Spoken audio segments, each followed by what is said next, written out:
I mean, the refugee crisis around the world is larger than it ever has been since World War II. 65.6 million people forcibly displaced. So we need everyone to pitch in, not just governments who are our traditional donors, but also the private sector.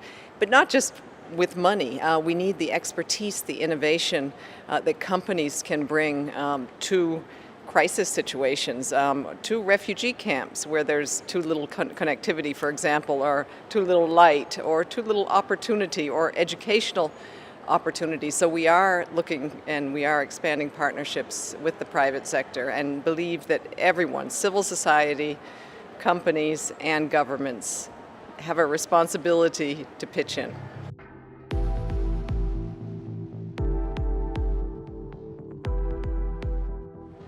Well, I think statistics, we say, are human beings with the tears dried off. So if we throw statistics at people, there are a number of reactions. One is that people just go numb, and they say, there's a term called psychic numbing. When they hear large numbers, it's hard to fathom, and the one thing that they won't do is feel. When you see numbers, you don't feel anything. If you don't feel anything, you don't act.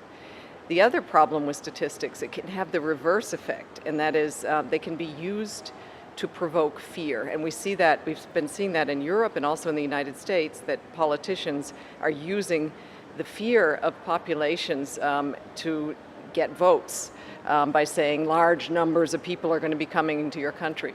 So by telling the human story, the individual story, there is evidence that individual stories build bridges of empathy and compassion and drive people to act.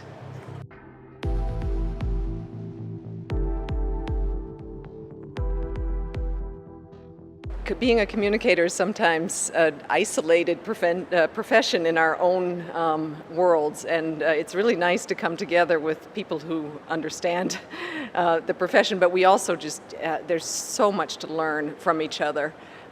There's so much that develops in the communication field constantly. So to get the new trends, to get learning from other people. I come from the nonprofit sector. It's really interesting for me to hear from the corporate colleagues about how they are driving communications. There's a lot of learning that we can, and inspiration that we get from each other, I think.